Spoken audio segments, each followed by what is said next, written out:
Bonjour à tous. Le randonneur porté disparu depuis le 25 février dans le secteur des Cascades du Hérisson a été retrouvé mort hier. Annonce de la gendarmerie du Jura qui explique que ce septuagénaire était un marcheur aguerri. Sa dépouille a été identifiée au pied d'une barre rocheuse du belvédère de l'Éventail. Deux brigades cynophiles et un hélicoptère avaient été déployés pour le retrouver. D'après France 3, la piste accidentelle est privilégiée. Il s'agirait d'une chute. Ce drame à Besançon, un homme de 66 ans et sa tante de 76 ans sont décédés hier dans l'incendie de leur maison. Une autre victime, la mère de famille âgée de 87 ans, est à l'hôpital. Selon France 3, les pompiers ont été appelés en début d'après-midi. L'homme a été retrouvé brûlé, sa tante intoxiquée après avoir inhalé des gaz. Le feu serait parti d'une cigarette en contact avec un matelas. De l'alcool était présent dans la pièce en question.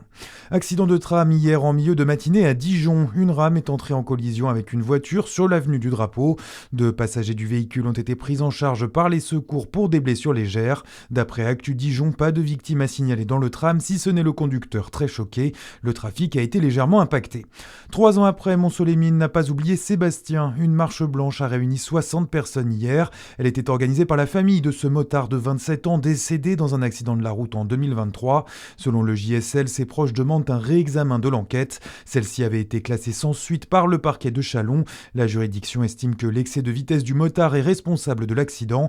La famille demande le procès de la conductrice impliquée puisqu'elle lui avait coupé la route alors qu'il était prioritaire.